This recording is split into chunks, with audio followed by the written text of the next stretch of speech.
Il est 13 h, bonjour à tous. Merci de votre attention. Tout de suite, les titres à la une de l'actualité.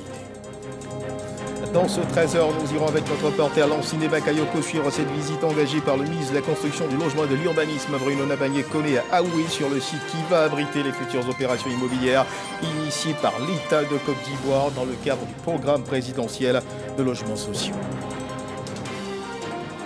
Nous ferons également un tour du côté de Yamoussoukro. Le ministre de l'Environnement Jean-Luc Assif s'est rendu pour s'imprégner de l'état d'avancement des travaux de réhabilitation des lacs de la ville. 4 milliards de francs CFA ont été mobilisés par le gouvernement pour leur redonner fière allure et bonne santé. À suivre le reportage de Kader Sokoto.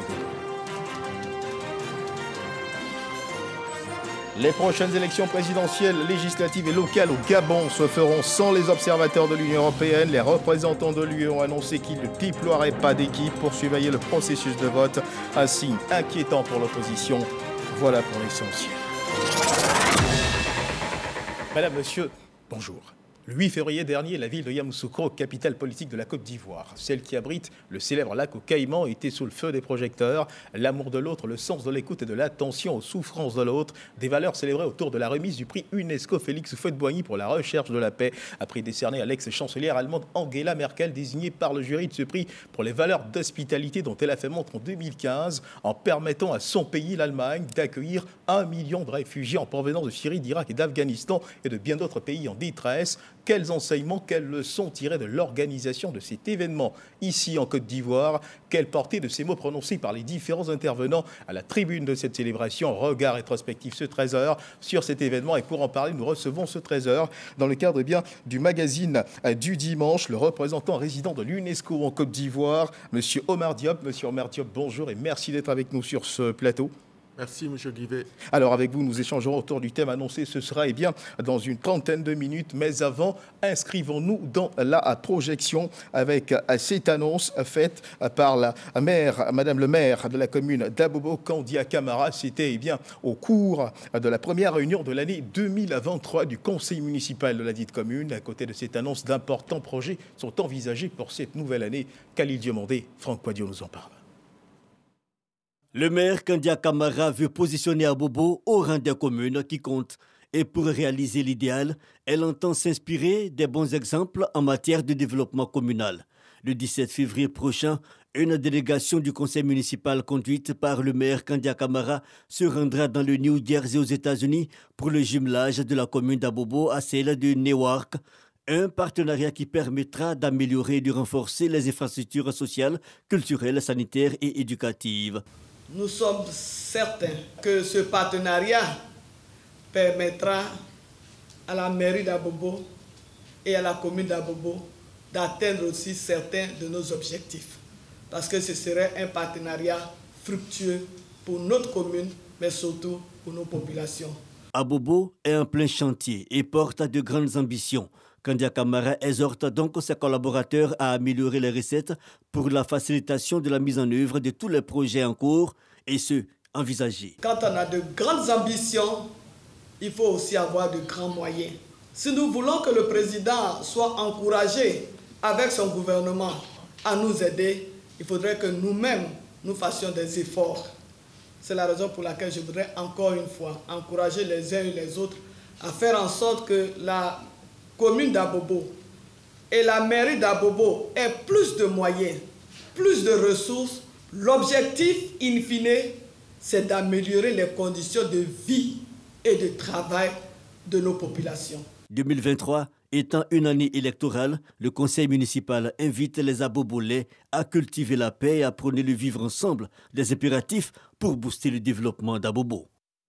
Une annonce qui consistait donc au jumelage de la commune d'Abobo avec la ville de Newark aux États-Unis. Et parlons justement de projet. Le ministre de la Construction, du Logement, de l'Urbanisme, Bruno Nabagné-Koné, sur le terrain pour visiter le site qui va abriter les futures opérations immobilières initiées par l'État de Côte d'Ivoire dans le cadre du programme présidentiel de logements sociaux. Bruno Nabagné-Koné s'est rendu à Aoué, sur la route d'Alépé-Aoué, occasion pour lui de réaffirmer l'ambition du gouvernement de faire émerger un nouveau pôle urbain, une ville nouvelle porteuse de développement pour l'ensemble de la commune d'Anyama et la sous-préfecture de Brofodoumé. Lanciné Bakayoko. Ce sont environ 300 hectares de foncier qui ont été mobilisés par le ministère de la Construction est mise à la disposition de plusieurs promoteurs immobiliers tirés sur le volet. Il s'agit pour Bruno Nabagné-Koné de relancer l'ambitieux programme présidentiel de construction de logements sociaux, économiques et de standing. Notre ambition, donner aux Ivoiriens un logement qui soit décent, qui soit abordable. C'est vraiment la première équation sur laquelle nous travaillons. Et puis, en même temps, nous travaillons pour faire en sorte que nos populations aient un cadre de vie qui soit le plus agréable possible. À travers ces nouveaux projets, le gouvernement envisage de faire émerger un nouveau pôle urbain, une ville nouvelle moderne, fonctionnelle, smart, intégrée au tissu urbain environnant et porteuse de développement pour l'ensemble de la commune d'Anyama et de la sous-préfecture de Brofo-Doumé. Nous profitons de cet arrêt ici pour lancer cet appel aux promoteurs ivoiriens, aux promoteurs internationaux, à tous les promoteurs qui aujourd'hui souhaitent intégrer ce projet, de nous rejoindre. L'objectif étant qu'à terme, en vitesse de croisière, nous puissions être à un niveau de production de l'ordre de 50 à 60 000 logements par an. Bruno Nabagné-Koné est allé s'enquérir de l'avancement des programmes de terrain équipés à bas coût et des lotissements à équipement modéré, toujours sur le même site d'Aoué. À terme, le site d'Aoué devrait abriter des habitations de tout genre, allant des villas basses aux immeubles de type R+8, avec toutes les commodités pour une vie agréable. Un reportage de Lanciné Bakayoko, et en attendant que ces futures opérations immobilières sortent de terre du côté d'Aoué, eh bien, à Yamoussoukro, c'est la voirie qui ressuscite, construite dans les années 70. Cette voirie sombrait dans une lente et longue agonie. Face à cette situation, le gouvernement a lancé en 2019 de vastes travaux de réhabilitation. Ce projet, qui est dans cette deuxième phase, donne aujourd'hui fière allure à la ville. Il a permis de rénover et de construire environ 140 km de linéaire de bitume, ce qui représente environ 99 milliards de francs CFA d'investissement. Le constat de Traoré Mahama. Nous sommes au quartier Assabou de Yamoussoukro. Les engins s'attellent à traiter une voie bitumée dégradée pour la remettre en état. Plus loin, au quartier Millionnaire, une autre voie est en cours de bitumage. Depuis 3 ans, ces travaux de voirie sont légion dans la capitale politique ivoirienne. Fort du succès de la première phase, le gouvernement a lancé une deuxième phase, plus consistante. Cette première phase qui a démarré en octobre 2019 et la seconde phase qui a démarré en janvier 2021, donc le total de voies qu'on a réhabilité dans Yamoussoukro autour de 146 km. On a construit autour de 12 km de routes neuves avec 5 km de voirie à Tiguakro qui est donc la préfecture voisine. Le coût des investissements total est autour de 99 milliards. Sont entre autres bénéficiaires de cette deuxième phase les quartiers Millionnaires, Habitat, Sopim, Dioulabougou et Kokrenou. Dans le dernier quartier cité, le désenclavement pointe du nez. C'était difficile vraiment de passer sur cette route-là. On ne venait pas comme ça, on fallait faire des propositions avant de venir. Mais maintenant, on vient facilement. Pour venir ici, on te demande 500, pourtant on doit payer 200 francs. Ils sont en train d'arranger la route, c'est bien, ça nous fait plaisir. Facilement, j'ai venu voir ma tante qui habite ici. Au Kokrenou était fermé avec la boue. Dieu merci, notre président, il est venu, vraiment il a fait face au quartier Kokrenou, surtout sur la voie de Sopim, il a fait. Et derrière la fondation, le premier goudron qu'il a mis, il a ouvert notre quartier.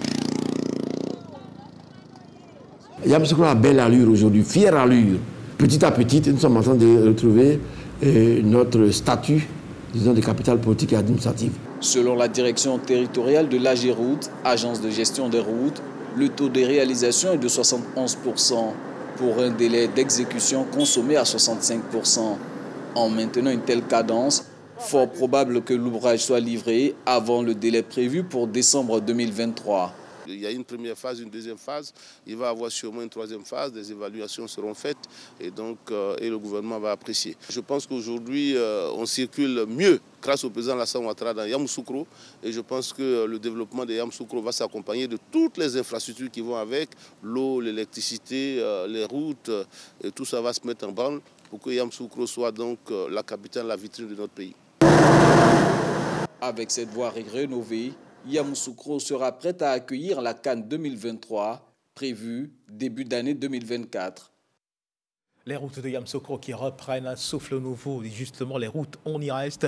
On parle à présent de sécurité routière. Lancée le 3 février dernier, la semaine de la sécurité routière initiée par le ministère des Transports a pris fin le vendredi 10 février dernier à San Pedro. Les autorités se félicitent des résultats obtenus. 13 118 automobilistes et motocyclistes sensibilisés, 2751 contraventions délivrées et 138 véhicules et engins mis en fourrière. On note une baisse des accidents de la route. Le point avec Sam Conan.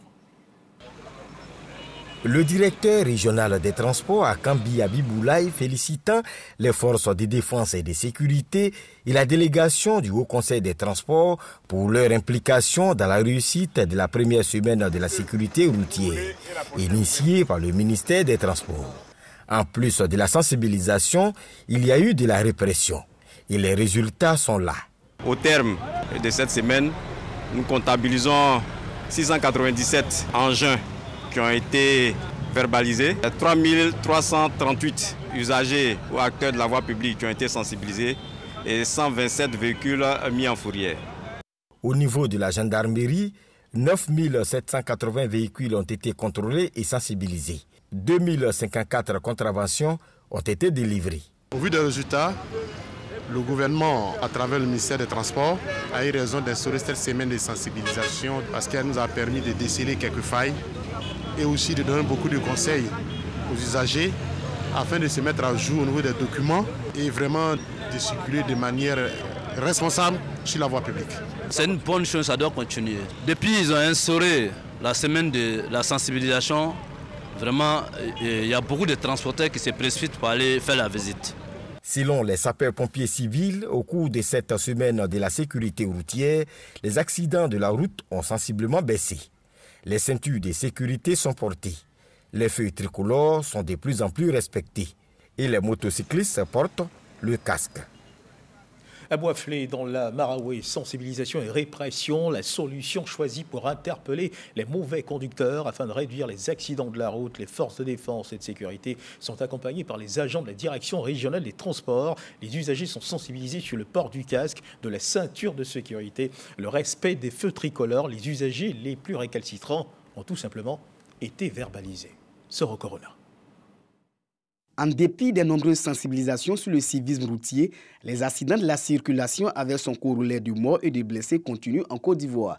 Les engins à 2 et 3 roues sont impliqués dans plus de 50% de ces accidents. À Prikrou, localité de la région de Lifou, ces engins restent le principal moyen de déplacement des populations. Les propriétaires de ces motos sont en majorité des jeunes qui ignorent le code de la route. À Prikrou, où nous sommes, il y a plus que 27 personnes qui ont perdu la vie au cours de l'année 2022. Donc c'est tout cela qui nous a motivés à venir ici pour pouvoir communiquer avec les leaders de jeunesse. Le projet Jeunes de valeur est dans la localité pour intensifier la sensibilisation pour une réduction des accidents. C'est autour de la thématique, les défis de l'insécurité routière à Prikrou, que les jeunes sont instruits. Aujourd'hui, plusieurs personnes se permettent de rouler sur des motos sans casque, sans respect des règles élémentaires du code de la route. Pour nous, aucune localité ne doit être exclue dans le cadre de la sensibilisation. Après le passage du projet Jeunes de valeur, les leaders de jeunesse promettent continuer la sensibilisation. Le préfet et la municipalité viennent de nous rassurer qu'il y a des mesures législatives qui sont en train d'être prises. Nous aussi, nous allons apporter nos contributions dans la sensibilisation. Parce que nous pensons que c'est dans l'éducation, la sensibilisation, que nous allons arriver à freiner ce fléau. Le projet Jeunes de valeur vise à renforcer l'engagement des jeunes pour le développement des valeurs de paix, de démocratie et du vivre ensemble. Ce projet est financé par l'Union européenne et mis en œuvre par la Fondation Friedrich Ebert. Yamoussoukro, la ville, est également connue pour ses lacs. La ville en compte 13 au total. Les nénuphars et autres jassins d'eau avaient pris possession de ces lacs, les recouvrant de leur toison verte. Des travaux de réhabilitation de ces lacs ont été lancés par le gouvernement pour un investissement de 4 milliards de francs CFA. Le ministre de l'Environnement, Jean-Luc Assis, s'est rendu dans la capitale politique ivoirienne pour s'imprégner de l'état d'avancement de ces travaux de réhabilitation des lacs de Yamoussoukro. Les choses semblent aller dans le bon sens, selon notre reporter, Kader Sogodoko.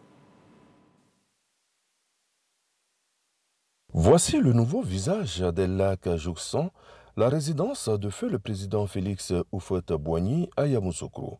Ils ont été débarrassés des végétaux aquatiques envahissants. Les ordures ménagères qui se sont retrouvées là malencontreusement du fait de l'homme ont également été soustraites. Les crocodiles qui y vivent sont dans un environnement de charme. Sans trop s'approcher, on devine aisément qu'ils apprécient ce confort. En septembre 2022, en lançant les travaux de réhabilitation des lacs de Yamoussoukro, le ministre de l'Environnement et du Développement durable, Jean-Luc Assis, voulait en arriver là. Et les choses semblent aller dans le bon sens à l'issue de cette visite. Nous sommes satisfaits du travail qui a été fait. C'est vrai qu'il y a près de 13 lacs, mais sur les 13 lacs, qui représentent à peu près 230 hectares, nous avons pu traiter au jour d'aujourd'hui 110 hectares, qui représentent à peu près 5 lacs. Tout fait pour mettre fin au dépôt des ordures ménagères, un impératif. Pour pouvoir garder donc l'ossature de ces lacs qui représentent quelque chose d'important en termes d'écotourisme pour Yamoussoukro, j'exhorte donc la population de Yamoussoukro à faire en sorte que ces lacs-là soient entretenus. C'est vrai, nous avons nettoyé donc l'intérieur de ces lacs, mais les abords des lacs doivent être traités. Mais ça, c'est l'affaire des populations. Le ministre-gouverneur rassure quant à son engagement à œuvrer pour la dépollution des lacs de Yamoussoukro. Il va falloir mettre sur pied un programme d'assainissement de ces lacs-là et peut-être un peu plus de rigueur dans la façon dont les maquis sont installés, voir comment ils se débarrassent de leurs déchets, comment traiter, apporter une solution à ce problème-là. Parce qu'on aura beau nettoyer, tant que ce problème général d'assainissement n'aura pas été résolu, les nuisances continueront. Le projet de réhabilitation des lacs de Yamoussoukro est financé entièrement par l'État de Côte d'Ivoire à hauteur de 4 milliards de francs CFA, un montant qui prend en compte l'acquisition de 4 engins nautiques. Le projet prend fin en septembre 2023. Reportage de Kader Sogodogo en vue de soutenir les initiatives de collecte de recyclage des déchets plastiques à Abidjan. Une fondation internationale a accordé une subvention de 123 millions de francs CFA à l'Association ivoirienne pour la valorisation des déchets plastiques. Le projet s'étend sur une période de 24 mois et verra la collecte de 235 tonnes de déchets plastiques. Grâce Kando. L'Association ivoirienne pour la valorisation des déchets plastiques AIVP veut apporter sa contribution dans la lutte contre la prolifération des déchets plastiques dans les bassins versants afin de permettre aux ouvrages de fonctionner de façon optimale. Pour ce faire, elle bénéficie de l'appui d'une fondation internationale à hauteur de 123 millions de francs CFA. On s'organise à pouvoir collecter les déchets plastiques en amont avant qu'ils ne descendent dans les rues. Parce qu'une fois que le déchet est dans la rue, il est difficile, on ne peut rien faire. Dans différentes communes d'Abidjan, nos membres ont installé des unités que nous appelons des postes de collecte aujourd'hui. Dans certaines zones, avec l'aide d'une application mobile, vous êtes capable de pouvoir signaler que vous avez des déchets et vous allez dans ces points-là, vous déposez ces déchets-là. On a installé aussi dans certaines communes des unités qu'on appelle des plastocs, c'est-à-dire que dans un rayon de 12 à 15 km, on installe un conteneur central et puis il y a des kiosques qui permettent donc d'acheter aux populations donc des déchets, de les envoyer dans ces kiosques-là, les compacter et les envoyer à l'usine. L'AIVP est une alliance d'entreprises privées. Elle se fixe pour objectif annuel de collecter 30 000 tonnes de déchets plastiques d'ici à 2025 et a pour ambition d'atteindre 0 déchet plastique d'ici à 2030. Ce projet qui vient à côté des initiatives du ministère pour, n'est-ce pas, rendre plus libre la ville d'Abidjan et surtout aussi désengorger nos ouvrages d'assainissement qui ne peuvent pas bien jouer leur rôle en cas de pluie. Donc vraiment, nous saluons cette initiative. À terme, ce projet de valorisation des déchets plastiques va créer plus de 900 emplois directs et indirects. Et toute autre chose à présent, on parle de lutte contre les mutilations génitales féminines, établir des partenariats avec les hommes et les garçons pour transformer les normes sociales de genre afin de mettre fin aux mutilations génitales féminines. C'est autour de ce thème que s'est tenue dans la ville de Mans la célébration officielle de la Journée mondiale de lutte contre les mutilations génitales féminines, édition 2023. ONG, associations, autorités administratives, religieuses et coutumières de la région du Tangui ont pris part à cet événement. Tous ont marqué leur engagement à mettre fin à cette pratique dégradante pour la femme. Au cours de cette célébration, 28 victimes et pratiquantes ayant tourné le dos à cette pratique ont bénéficié d'un appui financier de 2 800 000 francs CFA pour le financement d'activités génératrices de revenus. Mamadou Kouassi. Responsables d'ONG, guides religieux, autorités coutumières et administratives, ainsi que les organismes internationaux étaient tous mobilisés dans la cour de la préfecture de Mans pour crier leur ras-le-bol face à la mutilation génitale féminine, particulièrement l'excision. Exclusion, ça suffit! Exclusion, ça suffit! Occasion pour ces femmes ayant abandonné cette pratique culturelle de prendre des engagements à la face de la nation. Ce n'est pas important de faire du mal aux jeunes filles. Maintenant, nous vous disons qu'à partir d'aujourd'hui, on a laissé le couteau pour toujours. Pour les accompagner dans leur démarche, les victimes et les pratiquantes reçoivent de la part de la ministre Nassine Batou un appui financier. Un appui financier de 2 800 000 francs CFA pour ces 28 femmes pour leur permettre de réaliser des activités génératrices de revenus. Cette célébration de la journée mondiale de lutte contre la mutilation génitale féminine à Mans a été une tribune de sensibilisation et de prise d'engagement. Le roi va stimuler tout le monde pour que nous nous engagions à respecter ce qu'on vient de dire, à savoir bannir le MGF. Nous œuvrons chaque jour pour que ces femmes-là vraiment soient restaurées, pour que ces femmes-là aient la paix, pour que ces femmes-là puissent vivre librement. J'en appelle au sens de responsabilité des chefs traditionnels, des chefs de communauté, des chefs religieux, pour qu'ils s'engagent résolument auprès de nos populations dont ils ont la charge dans la mise en œuvre du processus de transformation des normes sociales pour mettre fin à la pratique de l'excision dans notre district et dans notre région. Le gouvernement et le système des Nations Unies restent fermes face à la résurgence de cette pratique honteuse pour la femme, une pratique non médicale qui cause d'énormes dégâts chez les victimes. Pour ce qui est du système des Nations Unies, nous voudrions encore une fois saluer les efforts du gouvernement pour mettre fin à la pratique, mais vous rassurer de notre appui et de notre accompagnement. Il est vrai que ce sont les femmes qui tiennent le couteau, qui mutilent. Il est aussi bon de reconnaître que certains hommes contribuent explicitement ou tacitement en autorisant cette pratique dans leur famille et dans la communauté. C'est pourquoi la présente cérémonie est une occasion pour nous d'attirer particulièrement l'attention des hommes, des jeunes hommes et des garçons, afin que nous soyons tous sensibles à la détresse de nos sœurs et de nos filles.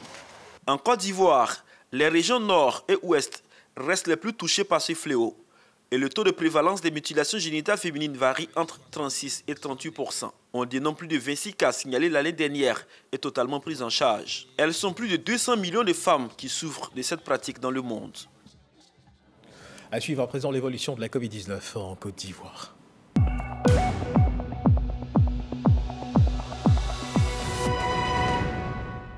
Le ministère de la Santé et de l'Hygiène publique de la couverture maladie universelle a enregistré hier samedi 11 février 2023 12 nouveaux cas de Covid-19 sur 336 échantillons prélevés, soit 3,6% de cas positifs, 4 guéris et 0 décès. À la date du 11 février 2023, la Côte d'Ivoire, notre pays, compte donc 88 058 cas confirmés, dont 87 179 personnes guéries, 834 décès et 45 cas actifs. Le nombre total d'échantillons est de 1 674 783. Le 10 février 2023, 8 992 doses de vaccins ont été administrées, soit un total de 25 282 733 doses du 1er mars 2021 au 10 février 2023. Toute autre chose à présent, l'Ordre des experts comptables a tenu à Abidjan, Plateau, sa première matinale de l'année, une rencontre d'échange, de réflexion qui a porté sur le thème de l'annexe fiscale 2023. Le ministre de l'Économie et des Finances qui présidait cette rencontre a invité les acteurs du secteur privé à prendre la pleine mesure des enjeux de cette annexe fiscale et à saisir les opportunités qu'elle offre aux opérateurs économiques. Jean-Louis Gongo. La première matinale de l'Ordre des experts comptables de Côte d'Ivoire, moment d'information et de formation pour ces acteurs du monde de la finance, n'a pas dérogé à la règle. Elle a été consacrée à l'analyse de l'annexe fiscale 2023, tout en étant l'occasion de démontrer le poids et l'engouement autour de la profession d'expert comptable. Le chiffre d'affaires global de la profession est passé de 35 milliards à 45 milliards en 5 ans, soit un taux de progression de 29% environ. L'attractivité de la profession s'est renforcée. Au cours de la même période, le nombre d'experts comptables inscrits au tableau est passé de 157 au bout de 25 ans à 236. Chaque année, notre profession joue un rôle de plus en plus prépondérant dans le développement économique de notre pays et devient aussi un acteur clé au sein de notre communauté internationale. Parrain de cette première matinale de l'année, le ministre Adama Coulibaly s'est appesanti sur les avantages de l'annexe fiscale pour les acteurs du secteur privé qu'il a invité à prendre la pleine mesure des enjeux et à en saisir les opportunités. La loi de finances portant budget de l'État pour l'année 2023 prend ancrage dans les grandes orientations stratégiques du Plan national de développement 2021-2025. Il sera concrètement question de veiller à une fiscalisation optimale des secteurs déjà fiscalisés et des opérateurs économiques non encore immatriculés au fichier des contribuables. Outre les membres de l'ordre qui ont pris part à cette matinale, la cérémonie a également enregistré la participation des organisations professionnelles partenaires. Elle a été aussi marquée par la présentation officielle des nouveaux experts comptables. Après plusieurs mois d'études sur le Conseil régional du Haut-Sassandra, la 22e promotion du programme de formation en gestion de la politique économique GPE Abidjan a eu une rencontre avec les responsables du dit programme. Il était question pour ses auditeurs de rendre les résultats des travaux réalisés. La rencontre a eu lieu au Centre ivoirien de recherche économique et sociale, en abrégé le CIRES. Evelyne Yeboué, Didier Nguessan. 30 agents des administrations publiques de la sous-région ouest africaine francophone, notamment de la Côte d'Ivoire, veulent renforcer leur capacité en matière de management des politiques économiques. Après 8 mois de formation et de recherche, ces auditeurs sont venus restituer le résultat du travail. On leur a demandé donc de faire un travail de recherche sur le Conseil régional du Haut-Sassandra. Les résultats de notre étude vont permettre à la région du Haut-Sassandra, n'est-ce pas, de pouvoir envisager leur avenir en termes de développement. D'accord ? Parce que déjà, le maillon prospective permet de s'appuyer sur son passé, son présent et d'entrevoir l'avenir. Donc ça sera un élément incubateur pour tous les agents. L'aboutissement de ces résultats sera examiné par le Conseil général du Haut-Sassandra avant son adoption. Aujourd'hui, ils sont donc venus les présenter à ceux qui pourraient être intéressés par cette activité de recherche-là, notamment le Conseil général de Haut-Sassandra, pour voir effectivement si ces travaux qui ont été faits là, en tout cas, répondre ou pourraient répondre en tout cas à leurs besoins. Le programme de formation en gestion de la politique économique GPE Abidjan, initiateur de cette formation, ne compte pas se limiter à cette session. Désormais, chaque année, les auditeurs seront invités à travailler sur les données d'une région ou d'un district identifié.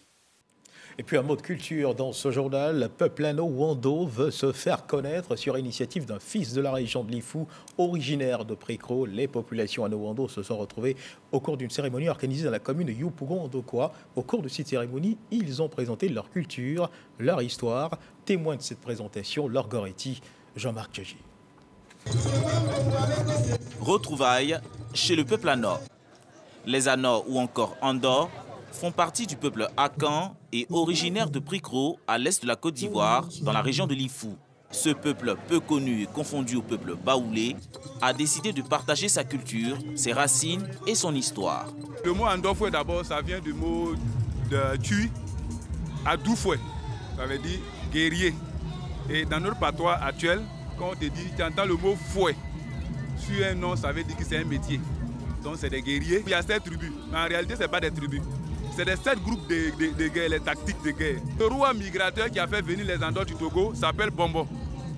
Bombo, un résultat guerrier, donc il a dit en Famoussa, Bombo, prenez-moi, acceptez-moi tel que Bombo Famoussa. Sa petite sœur qui s'appelle Ablani est partie dans la première vague avec Abla Pokou. Ce que je suis en train de dire, j'ai presque jamais eu la chance d'en parler. Aujourd'hui, voilà des gens qui sont là, qui vont comprendre, qui peuvent transmettre ça. Descendants de la reine Pokou et de la tribu des guerriers, et ils sont venus de toutes les contrées de la Côte d'Ivoire et des pays environnants pour se retrouver sur ce terrain de Yopougon-Ndokwa, une initiative de Blanchard Ndjoré. C'est un événement hors du commun. C'est la première fois que la communauté Ano a décidé de se rendre hommage, se célébrer. Et donc, comme vous pouvez le constater, voilà, c'est la joie, l'allégresse, parce que nous sommes sortis nombreux pour montrer que voilà, nous sommes Ano. nous ne sommes pas Baoulé, nous ne sommes pas Agni, mais nous sommes bien à Nord. À Nord, c'est Pricro. Pour les organisateurs, cette démarche est le début de plusieurs actions pour la valorisation de la culture à Nord. On a fait donc la fête du côté de Yopougon-Ndoko avec le peuple Ano. La communauté indienne de Côte d'Ivoire a célébré le 74e anniversaire de la fête de l'Inde. C'était au siège de la représentation diplomatique. Occasion pour le nouvel ambassadeur d'évoquer les priorités de son mandat. Un reportage. C'est dans la pure tradition que les Indiens résidant en Côte d'Ivoire célèbrent le jour de la République de l'Inde. Le 26 janvier donne lieu à une célébration culturelle grandiose. Cette date marque également l'entrée en vigueur de la Constitution indienne. C'est une grande joie de se retrouver ici parmi nos concitoyens et dans la République de Côte d'Ivoire que nous aimons beaucoup. 74e année de célébration de notre Constitution. C'est un grand honneur pour l'Inde. L'ambassadeur de l'Inde en Côte d'Ivoire rappelle la parfaite collaboration entre les deux pays. Côte d'Ivoire and India is a natural partner in the development. La Côte d'Ivoire et l'Inde sont, je dirais, des partenaires naturels. Et donc, mon mandat, justement, va consister à davantage rapprocher les deux pays pour que l'Inde puisse partager ce qu'elle a pu réaliser avec la Côte d'Ivoire et la Côte d'Ivoire pourra également partager avec l'Inde ce qu'elle a à partager. As well as the multilateral fora. Il entend s'inscrire dans la même vision que son prédécesseur. Un reportage de Ami Diarra-Souba, commenté pour vous par Didier Nguessan. Dans l'actualité internationale au Gabon, il n'y aura pas d'observateurs de l'Union européenne aux prochaines élections. Un triple scrutin présidentiel, législatif et local doit se tenir dans le pays cette année. Ce qu'il faut également savoir, c'est que les représentants de l'Union européenne ont annoncé donc qu'ils ne déploieraient pas d'équipe pour surveiller le processus de vote. Un signe inquiétant, fort inquiétant pour l'opposition. Place à présent au magazine de ce dimanche, regard rétrospectif sur la cérémonie de remise du prix UNESCO Félix Houphouët-Boigny pour la recherche de la paix, prix, vous le savez, décerné à l'ex-chancelière allemande Angela Merkel, à Yamoussoukro. Quels enseignements peut-on tirer de l'organisation de cet événement en Côte d'Ivoire? Et pour en parler, nous recevons M. Omar Diop, représentant résident de l'UNESCO dans notre pays. M. Omar Diop, bonjour et merci de nous avoir rejoints à nouveau sur ce plateau. Alors, d'entrée de jeu, peut-on dire que la Côte d'Ivoire a réussi le pari de l'organisation de cet événement? Merci M. Guivet de m'avoir sur votre plateau et c'est avec un grand plaisir que je pourrais répondre positivement à cette question et dire que la mobilisation et l'organisation de ce prix a été un grand succès selon les feedbacks que nous recevons des quatre coins du monde. Alors, le choix de la ville de Yamoussoukro n'était certainement pas fortuit. On le sait, c'est la ville natale du premier président de la République de Côte d'Ivoire, Félix Houphouët-Boigny. Alors déjà, en termes d'engouement, est-ce que vous qui étiez à cette cérémonie également, est-ce qu'on a pu mesurer cet engouement autour de cet événement auprès des populations? Tout à fait, tout à fait. Donc, vous l'avez dit, c'est la ville natale du président Félix Houphouët-Boigny. Je pense qu'on n'avait pas une meilleure opportunité de rendre hommage à son œuvre et de rendre hommage à son implication et son engagement pour la construction de la paix dans la Côte d'Ivoire et au niveau international à travers la création de ce prix. Et ça a coïncidé au 30e anniversaire de son décès. Donc oui, une ville historique, mais un prix historique aussi cette année. Et on a vu une ville pavoisée aux couleurs de l'UNESCO, beaucoup donc de joie au niveau des populations. Idem en termes de pavoisement, pour parler bien sûr de la Fondation Félix Houphouët-Boigny qui a reçu cet événement. Vous y étiez en termes de satisfaction aussi. À combien d'abord de personnes vous attendiez-vous pour cette cérémonie? La satisfaction est grande. On s'attendait à 2000 personnes, 2000 invités de différentes natures. Donc il y avait les leaders de partis politiques, mais aussi les organisations de la société civile, et aussi des organisations de la jeunesse. Et nous avons pu voir la mobilisation de tous, donc de la communauté, à travers les différents ministères sectoriels du gouvernement ivoirien. On a pu aussi avoir des activités connexes qui étaient organisées autour de l'événement. Il y a eu un méga concert, il y a eu une conférence inaugurale où on a vu des acteurs culturels et aussi des acteurs sportifs venir dans ce panel-là et exposer comment le sport, la culture pouvaient aussi contribuer dans la recherche de la paix. Donc la satisfaction a été très grande et nous l'avons vécu avec la Fondation Félix Houphouët-Boigny qui qui aussi abritait pour la seconde fois l'organisation de ce prix. Une totale satisfaction. Alors, on ne saurait parler de cet événement sans faire allusion à ce parterre de personnalités à présent, donc à Yamoussoukro, des chefs d'État, à tout ceci, a justement donné un autre regard plus prononcé sur cette cérémonie, n'est-ce pas? Un cachet particulier avec la présence de tous ces chefs d'État. La présence de tous ces chefs d'État dénote une volonté politique actuellement du président Alassane Ouattara, qui a beaucoup contribué dans la consolidation de la paix, la réconciliation, la cohésion sociale. Et donc, à travers son leadership, il y a eu la mobilisation de ces invités qui sont d'une importance capitale. Au-delà des présidents d'autres pays, nous avons eu les 3 présidents de ce pays.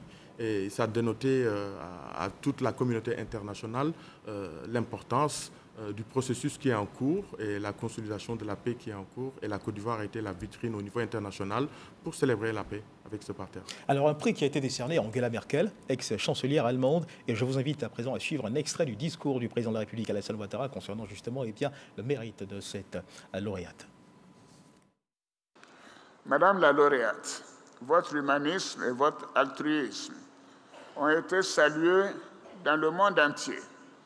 En effet, sur le chemin de la reconnaissance internationale des grandes valeurs que vous incarnez en tant qu'artisane de paix, vous avez reçu également en 2016 à Assise, terre natale de l'icône légendaire de la paix, Saint François d'Assise, le prix de la lampe de la paix. Aujourd'hui, mercredi 8 février 2023, vous êtes à Yamoussoukro, terre natale d'une autre icône de la paix, Félix Houphouët-Boigny, pour qui, et je cite, « La paix n'est pas un vain mot, mais un comportement ». Fin de citation. Honorables invités, Mesdames et Messieurs, le jury a également décerné une mention d'honneur à Madame Julienne Lusenge, à qui je voudrais adresser mes vives et chaleureuses félicitations pour son engagement en faveur des femmes victimes de violences dans le Nord Kivu, en République démocratique du Congo. Les violences sexuelles comme armes de guerre dans les conflits interpellent la conscience de l'humanité sur la nécessité de poursuivre et de condamner les auteurs de ces crimes odieux, aussi bien en période de guerre que de paix, car la promotion de la paix va de pair avec la justice. Alors, M. Omar Diop, on l'a vu à l'instant, le président de la République, Alassane Ouattara, qui salue donc le mérite de la lauréate, qui lui reconnaît donc un certain nombre de qualités, des qualités qui ont milité en sa faveur et qui parlent comme un enseignement aux jeunes générations. Quelle analyse que vous inspire justement ce message du chef de l'État, Alassane Ouattara? Je vais m'arrêter peut-être quand il cite le président Félix Houphouët-Boigny en disant que la paix, ce n'est pas un vain mot, mais c'est un comportement. Et donc, ça ramène la notion de la recherche de la paix. À savoir que la paix, ce n'est pas juste un état qu'on atteint, mais que c'est une perpétuelle recherche. C'est un comportement, c'est une culture, la culture de la paix. Je retiens cela et au niveau politique, Mme Angela Merkel a été très courageuse. Parce qu'en 2015, quand l'Europe fermait ses frontières, elle était la seule à porter cette voix et à ouvrir les portes de son pays à plus d'1 million de réfugiés. Et ce courage politique, cet acte fort qu'elle posait à son niveau faisait que c'est un comportement effectivement qui pouvait après par la suite illustrer tout ce qui s'est passé. Un prix qu'elle a d'ailleurs dédié à tous les Allemands qui, selon ses propres propos, ont épousé son idée et sans leur contribution, cela n'aurait pu se faire. Angela Merkel qui ne partage pas toute seule les honneurs donc. Tout à fait. Elle l'avait dit, je pense qu'en allemand, elle avait dit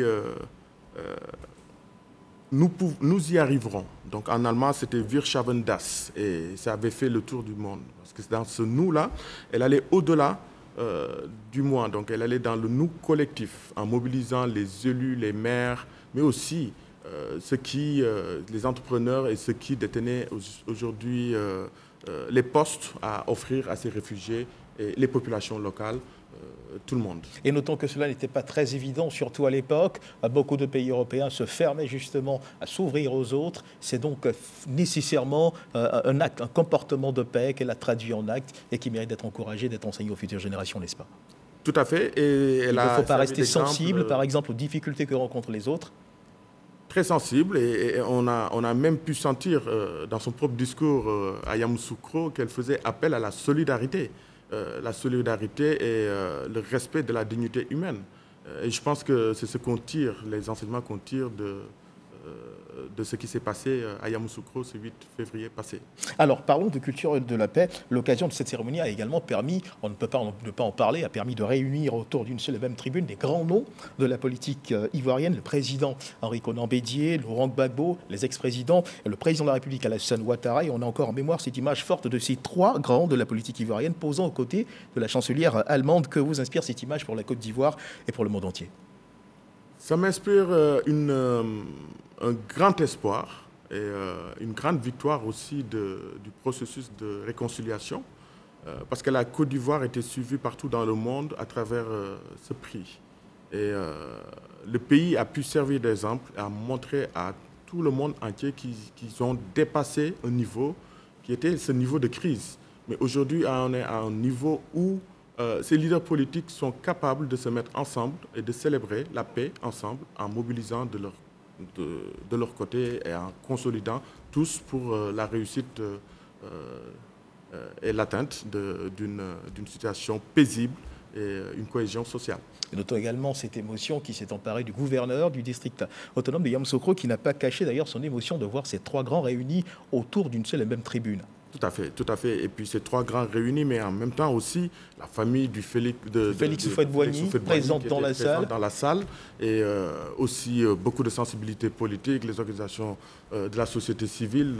Donc en ce sens, c'était une grande réussite et c'était un bel exemple de pays qui pouvait actuellement apprendre du passé et consolider pour le futur. Alors, M. Omar Diop, quelles sont les leçons que l'on pourrait, par exemple, retenir du discours de chacun des intervenants, à commencer par la directrice générale de l'UNESCO, qui a forcément mis un point d'honneur justement sur le volet de la solidarité également?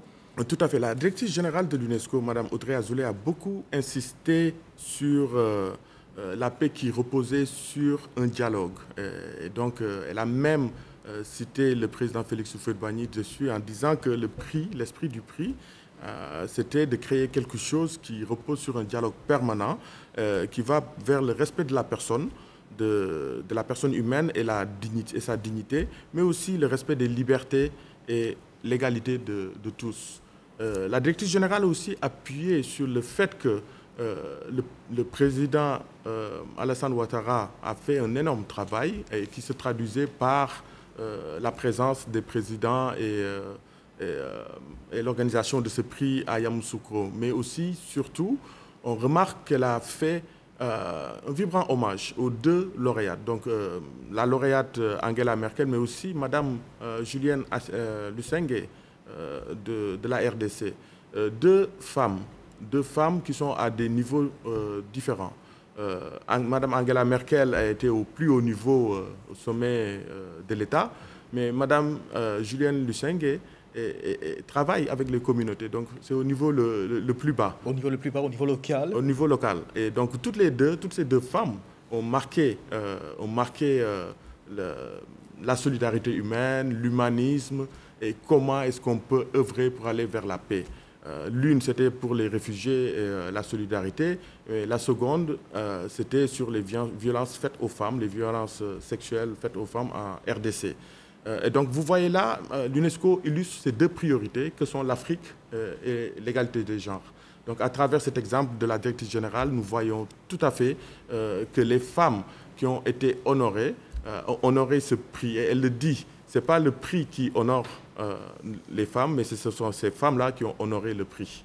les femmes qui honorent le prix. Et c'est tellement bien dit. Et juste avant de terminer, notons également que le chef de l'État, le gouvernement, qui ne ménage aucun effort pour justement booster ces efforts de réconciliation au plan local. Permettez-moi d'insister sur un aspect justement de cette cérémonie. Cette cérémonie de remise de prix a permis également à la Côte d'Ivoire de prendre un autre rendez-vous vis-à-vis de l'histoire, l'opposition, le pouvoir ensemble. Il est important d'insister là-dessus et c'est certainement un des grands enseignements de cette cérémonie. Tout à fait.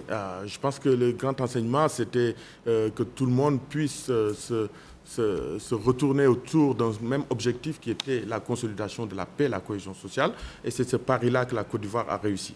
Paris réussi donc pour la Côte d'Ivoire. Madame, Monsieur, c'est la fin de cette édition. Nous avons reçu dans le cadre du Dimanche Magazine ce 13h, Monsieur Omar Diop, représentant résident de l'UNESCO en Côte d'Ivoire, avec qui nous avons parlé bien des leçons que l'on pourrait tirer de l'organisation de la cérémonie de remise du prix UNESCO Félix Houphouët-Boigny pour la recherche de la paix à l'ex-chancelière allemande Angela Merkel. C'était à Yamoussoukro le 8 février dernier. Merci de nous avoir suivis, Madame, Monsieur, parce que nous sommes riches de notre diversité et que nous sommes condamnés à vivre ensemble. Et il nous faut taire nos divergences et en faire un alliage suffisamment fort pour chasser les démons de la division. Merci de nous avoir suivis. Dieu garde la Côte d'Ivoire.